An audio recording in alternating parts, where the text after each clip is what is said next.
অনেক ধন্যবাদ। চমৎকার ব্যাকগ্রাউন্ড আলোচনার পরে আসলে আমি একটু ফোকাস করি কন্টেম্পোরারি ইস্যুস, যেটা একটু চিন্তা করতেছিলাম। আপনারা তো গান টান শোনেন, তাই না? জগজিৎ সিং এর একটা গান, মানে গজল থেকে গান, যে বেশি কিছু আশা করা ভুল। হ্যাঁ, মানে আমি এর সাথে আরেকটা কথা, ফরেন মিনিস্টার অ্যাডভাইজার তৌহিদ হোসেন গত দুদিন আগে বলেছেন যে no agreement will be signed during this visit, but a few MOUs, memorandum of understanding, will likely to be signed. ফলে অনেক বেশি এক্সাইটেড হওয়ার কিছু নাই, মানে এই ভিজিটকে নিয়ে, যেটা মনে হয় আর কি।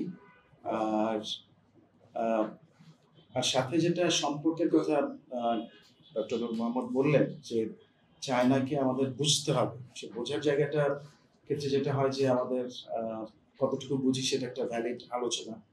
সেটা একটু আমার মনে হয় যে আমাদের তরুণ প্রজন্মেরও সেটা বুঝতে হবে যে আসলে আমরা কতটুকু বুঝি। একই কথা আমরা বলতে পারি ইন্ডিয়ার ক্ষেত্রে। আমরা অনেক কিছু বুঝি, কিন্তু আসলে যদি ফরেন পলিসির জায়গা থেকে দেখি ইন্ডিয়াকে আসলে আমরা কতটুকু বুঝি। মানে আমার কাছে মনে হয়েছে যে বাংলাদেশের বড় ব্যর্থতা হচ্ছে বিগত 50+ বছরে, যে আমাদের স্বাধীনতার পরে, যে আমরা এই দুইটা দেশকে ভালো করে বুঝতে পারিনি এবং আমাদের মিত্র তৈরি করতে পারিনি, আমাদের কোনো বন্ধু নাই। যেটা স্যার বলতেছিলেন যে চায়নার সাথে আমাদের দীর্ঘ সময় একটা যোগাযোগ ছিল, তাই তো, কিন্তু সেই যোগাযোগটা আমাদের নাই হয়ে গেল। এটার বড় ধরনের কারণ আছে।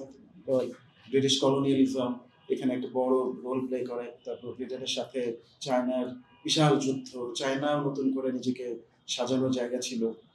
নতুন চায়না যখন আসলো সেই বিষয়টাও একটু মাথায় রাখতে হবে।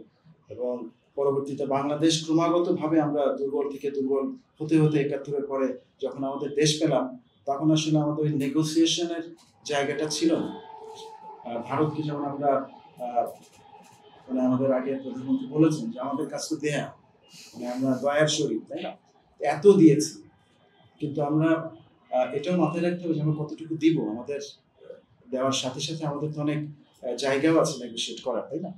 তো চায়না খুব গুরুত্বপূর্ণ প্লেয়ার হিসেবে আসছে সাম্প্রতিক সময়। আপনি যদি চায়নার গ্রোথ দেখেন, জিডিপি দেখেন, বিআরআইতে তাদের যে হিউজ ইনভেস্টমেন্ট দেখেন, সে জায়গা থেকে একটা বড় মানে শক্তি হিসেবে আসছে।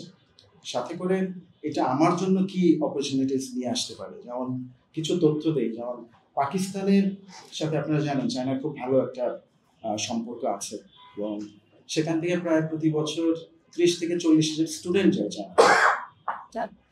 আমরা যেটা দেখি চায়না সম্পর্কে মানুষজনকে যখন বলি ও মেড ইন চায়না, মানে এটা ভালো, এরকম একটা নেতিবাচক ধারণা আমাদের এখনো আছে।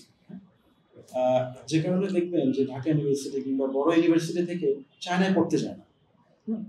তো এই জায়গাগুলোতে কিন্তু একটা বড় সুযোগ আমাদের, যে পোস্ট আপরাইজিং এরাতে যদি আমরা দেখি যে আমাদের এখন সুযোগ বাড়ছে। West is not the only future. একসময় একটা কথা বলে যে east would be the future. তো এখনকার এই জায়গা থেকে এই অপরচুনিটিসগুলো আমাদের নিতে হবে। হয়তো এই পার্টিকুলার মোমেন্টে, এই সময়টাতে হয়তো আমরা পারবো না, কারণ আমাদের অনেক লিমিটেশনস আছে, এবং চায়না হয়তো স্ট্র্যাটেজিক জায়গা থেকে তারাও অনেক বেশি স্টেবল একটা রাষ্ট্রের কথা, সরকারের কথা ভাববে যখন তাদের কাজ করবে। তারপরেও আপনি যদি দেখেন আরো কিছু তথ্য, যে বাংলাদেশ থেকে যে স্টুডেন্ট যায় প্রায় 20,000 এখন স্টুডেন্ট থাকছে ওখানে। তারপরে দেখেন প্রায় 700-র উপরে চাইনিজ এন্টারপ্রাইজ কাজ করে আমাদের। $1 বিলিয়ন, প্রায় এখন বোধহয় প্রতি বছর $1 বিলিয়ন বেশি কম বেশি হতে পারে ইনভেস্টমেন্ট, ফরেন ডিরেক্ট ইনভেস্টমেন্ট আমাদের এখানে চায়নার আছে। এবং এইখানে যে ওয়ার্ক ফোর্সটা তৈরি হচ্ছে, সেই ওয়ার্ক ফোর্সটা কারা? এখন পর্যন্ত কিন্তু যে 700 এন্টারপ্রাইজ, এরাই কিন্তু নিয়ন্ত্রণ করে। ফলে আমরা যে লোন নেই কিংবা আমাদের যে পিপিপি, যেটা পাবলিক প্রাইভেট পার্টনারশিপের যে প্রজেক্টগুলো হচ্ছে, সেখানে কিন্তু আমরা দিই হচ্ছে শ্রমিক। যে শ্রমিক আমার মিডল ইস্টে যায়, সেই একই ধরনের শ্রমিক আমি আমার দেশেই দিচ্ছি, কিন্তু মিড লেভেল, উপর লেভেলের কাজ করার জায়গাগুলোতে আমাদের লোকবল নাই, সেই জায়গাগুলোতে আমরা নেগোশিয়েট করতে পারি। আবার দেখলাম আমাদের চিফ অ্যাডভাইজার বললেন যে চায়নার গ্লোবাল ডেভেলপমেন্ট ইনিশিয়েটিভে উনি রাজি হয়েছেন, যে এইচডিজির যে গোল, সেই গোলগুলোকে সাথে নিয়ে একসাথে কাজ করার ক্ষেত্রে।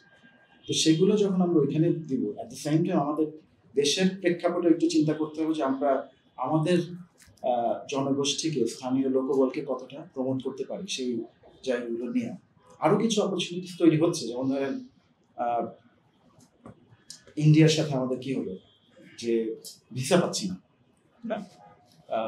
ভিসা নানান রকম ভিসা আছে যেগুলো আমরা পাচ্ছি না, ডিলে হচ্ছে, তাই না? এখন মেডিকেল ট্যুরিজমের যে অল্টারনেটিভ জায়গা কুনমিং, যেটা স্যার বললেন যে 2 ঘন্টা লাগে, আপনারা যখন যাবেন কখনো কুনমিংয়ে, মানে উঠলেন প্লেনে, নেমে গেলেন কিছুক্ষণ স্ন্যাক্স খেতে খেতে, তো সেখানে দেখবেন যে ওখানে দুটো হসপিটালকে তারা ডেডিকেটেড করে রাখছে আমাদের জন্য, বাংলাদেশি পেশেন্ট যেন যায়। এবং চায়নার আরেকটা লিমিটেশন, ইংলিশ স্পিকিং কমিউনিকেশন একটা বড় সমস্যা, তো ওইগুলো তারা অ্যাড্রেস করছে। মেডিকেল ট্যুরিজমের এই জায়গাটাকে যদি আপনি চিন্তা করেন, তরুণদের একটা বড় জায়গা আসতে পারে, এন্টারপ্রেনারশিপ হিসেবে কাজ করা কিংবা বিজনেস পার্সপেক্টিভে কাজ করা, সেগুলো তৈরি হচ্ছে। এখন দেখেন কতগুলো মেগা প্রজেক্ট আমাদের এখানে আছে, সেগুলো তো এখানে আছে। মেগা প্রজেক্ট সবসময় আমাদের উন্নয়নের প্রতীক হিসেবে দেখানো হয়, কিন্তু আমরা যদি লোকবল, ট্রেইনড লোকবল এখানে পাঠাতে পারি এবং অল্টারনেটিভ জায়গাগুলো তৈরি করতে পারি, তাহলে কিন্তু একটা বড় সুযোগ তৈরি হয়। তো আমার মনে হয় যে একটা, স্যাররা বললেন যে লোকেশন, মানে জিওপলিটিক্যাল লোকেশন বলেন, ডেল্টা হিসেবে আমরা কিন্তু একটা স্ট্র্যাটেজিক খুব দুর্দান্ত জায়গায় হিস্টোরিক্যালি সবসময় ছিলাম, এখনো আছে। এটাকে মাথায় রাখতে হবে। এখন যদি আমাদের বলা হয় যে আমরা ভারতের সাথে, চায়নার সাথে আমাদের পাওয়ারের যে ব্যালেন্স, সেই ব্যালেন্সটা আমরা করতে পারি, এবং সাথে এখন নতুন আরেকটা আমেরিকান বিষয়টা মাথায় রাখতে হবে, যেটা মোহাম্মদ স্যার খুব সুন্দর করে বললেন, তাই না? তো ওই জায়গাটা আমি বলছিলাম। এবং এই বছরটা আমরা দেখতেছি যে 50 ইয়ার্সের একটা ডিপ্লোম্যাটিক রিলেশনশিপ চায়নার সাথে বাংলাদেশের। তো এই জায়গা নিয়ে হয়তো আরো অনেক কিছু হবে, মানে অনেক ধরনের অ্যাক্টিভিটিস হবে, অনেক ফিউচার প্ল্যানিং হবে। তো আমার মনে হয় যে বাংলাদেশের উচিত হবে তড়িঘড়ি করে চায়নার সাথে, মানে এই দেখাতেই অনেক কিছু হয়ে যাবে এরকম চিন্তা না করে, যদি নাও হয় মন খারাপ না করা। কারণ জাতি হিসেবে আমাদের, জাতিগতভাবে আমাদের অনেক কিছু পাওয়ার থাকতে পারে। আমার মনে হয় যে চায়নার সাথে আমাদের সম্পর্কটা বাড়াতে হবে। আরেকটা পয়েন্ট বলে শেষ করবো যে চায়নার কালচারাল গত দিক থেকে, সাংস্কৃতিক দিক থেকে চায়না কিন্তু পারস্পরিক সম্পর্কের মধ্যে কাজ করে। আমি ওদের সাথে কাজ করতেছি প্রায় 5-6 বছর। আমি দেখি যে ওদের সম্পর্ক যার সাথে ভালো, ব্যক্তিগত সম্পর্ক, পারস্পরিক সম্পর্ক, ওই সম্পর্কটা ব্যক্তি থেকে সমাজ, সামাজিক থেকে বড় হতে থাকে, তাই না? রাষ্ট্রীয় সম্পর্ক, এই সম্পর্কগুলো যতক্ষণ পর্যন্ত তৈরি হয় না, ততক্ষণ পর্যন্ত তারা আসলে কনফিডেন্স পায়। ওই কালচারাল বিষয়গুলো মাথায় রাখতে হবে। তো আমার মনে হয় যে আমরা পরে আরো আলাপ করতে পারবো। এতটুকু শেষ করছি, অনেক দিন ধরে।